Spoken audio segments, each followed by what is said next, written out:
Avant de donner la parole à Catherine Grenier, qui est directrice de l'amélioration de la qualité et de la sécurité des soins à la Haute Autorité de Santé, c'est dans son périmètre que se travaillent ces sujets, que se poursuivent ces réflexions.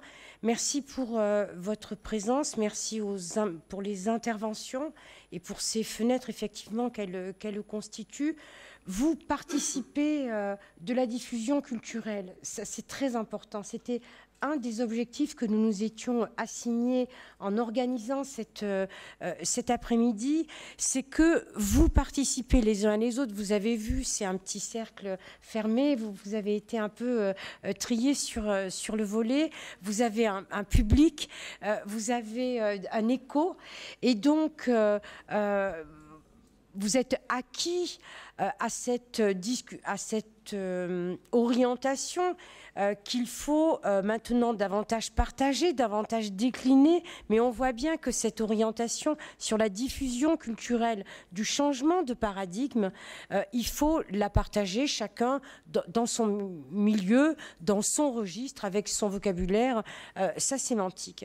Pourquoi? Parce que les travaux sont des travaux qui vont dans de multiples directions. Vous l'avez dit d'abord, vous avez l'habitude au comité de santé publique de prioriser qu'est-ce qu'on doit faire pour être efficace. Nous devons à la fois poursuivre toute cette réflexion générale de façon à permettre d'avancer à la fois au niveau national, mais à la fois à ce que des équipes progressent également et des établissements progressent également. Ça, c'est vraiment très important. C'est-à-dire que si on s'attend tous, personne ne démarrera jamais. Moi, en écoutant un jour avec Catherine Grégory Katz et un de ses chirurgiens, chirurgiens ophtalmo de Nantes, en discutant sur qu'est-ce que c'est qui importe pour le patient dans le domaine de la cataracte et qu'est-ce qui importe de suivre pour le chirurgien. Ensuite, comment dans le logiciel métier, il y a les questions, il n'y a pas les questions. Quel choix fait Elsan d'investissement sur la question supplémentaire? On progresse considérablement. Et donc, nous, notre but n'est pas que seulement que demain, nous sachions dire, nous avons avancé sur 15 indicateurs de résultats, on a mené le processus, il est fait, on est content, ils peuvent être publiés à l'échelle internationale. Il est que dans quelques temps, quand on va vous croiser dans des réunions, vous nous disiez, ah, vous savez, depuis 3 mois, j'ai avancé dans ma boutique, dans mon établissement, dans mon collège, dans mon groupe. Et finalement, on a avancé avec des associations patients, avec des représentants scientifiques de la profession pour bâtir au plus près de ce qui est faisable, un recueil d'expériences patients avec un recueil de ce qui importe pour le clinicien. Parce que déjà, qu'est-ce que c'est qui est important pour le clinicien? Le simple fait de poser la question, on progresse. Voilà ce que moi je voulais vous dire, donc, c'est que vous participez de cette diffusion culturelle dont nous avons parlé. Et donc, Catherine, tu as la redoutable tâche de nous dire qu'est-ce qu'on fait maintenant? Qu'est-ce qu'on fait maintenant? Avoir la rude tâche de prendre la parole après Anne-Marie en fin de journée.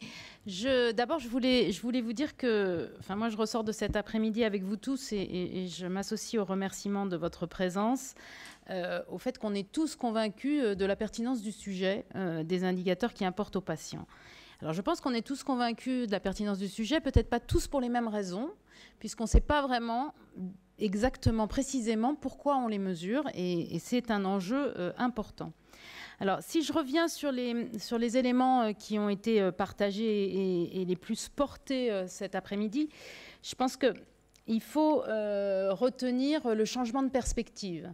C'est effectivement, on a toujours, et en particulier sur l'amélioration de la qualité, moi je travaille sur l'amélioration de la qualité depuis 20 ans, il y a quand même un petit changement de perspective, enfin pas un petit, un changement de perspective qui fait que le patient devient vraiment le centre de la question et son point de vue est un élément fondamental.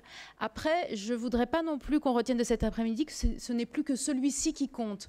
Et dire aussi que ce qui importe au patient, ce n'est pas seulement son point de vue. c'est aussi le résultat clinique mesuré par les professionnels. Et il attend aussi ce résultat clinique, et ce serait à la fois un petit peu démagogique et dangereux que de penser que uniquement le point de vue du patient compte. On peut avoir des points de vue très contents et très mal soignés. Je crois que tous les médecins de la salle le savent très bien. Donc ça, c'est un premier sujet. Le deuxième sujet, il a été évoqué, et je crois que c'est important au stade où on en est de la réflexion nationale, de savoir pourquoi on le fait, de savoir pourquoi on veut avoir des indicateurs sur le résultat de santé et sur l'expérience du patient. Parce qu'en fait, c'est un peu ces deux plans-là qui doivent être pris en compte. Est-ce qu'on le fait pour l'amélioration des pratiques? Est-ce qu'on le fait pour le choix éclairé du patient? Est-ce qu'on le fait pour de l'incitation financière ou du paiement à la qualité? Les enjeux ne sont pas les mêmes. La qualité de l'information, les critères de l'importance de la qualité de l'information n'est pas la même. Je pense aussi qu'en fonction des acteurs, le gradient n'est pas forcément construit de la même façon. C'est des éléments dont il faudra discuter. Ensuite, une fois qu'on a dit qu'on sait pourquoi, qu'on a entendu qu'il y avait des prérequis à cette mise en œuvre d'une mesure de ce qui importe aux patients. Il y a ce changement de culture que tu as évoqué beaucoup, Anne-Marie, qui a été aussi évoqué via cette notion de contrôle légal et de contrôle social dans les modèles de pays. Alors moi, c'est des éléments que je ne connais pas bien, mais je pense que c'est quelque chose à creuser pour voir comment on fait évoluer notre culture sociale, citoyenne autour de ce sujet pour porter une évolution des mentalités, que ce soit professionnelles ou des citoyens sur ce sujet. Et j'imagine que ça doit pouvoir être des sujets de recherche à développer pour nous aider dans cette phase. Et le deuxième prérequis, c'est la capacité à mesurer au niveau du parcours de santé et non pas d'un acteur parmi toute l'offre de soins. Donc je crois que ça, c'est aussi un élément important. C'est une orientation forte pour la Haute Autorité de Santé à ce stade.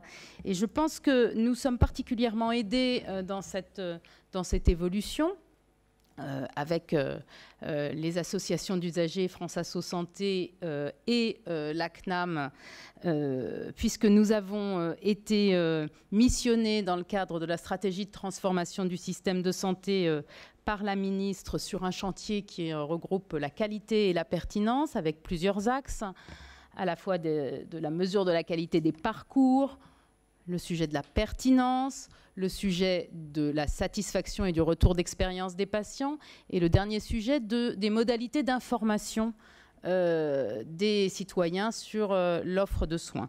Donc je pense que ce cadre général qui démarre aujourd'hui est un cadre qui doit nous permettre d'accélérer le pas et peut-être de se donner des objectifs précis. J'ai retenu aussi de la discussion d'aujourd'hui que l'enjeu, c'est de se donner des objectifs raisonnables. Alors ça, c'est un objectif d'amélioration de la qualité, dont on le connaît bien. Hein.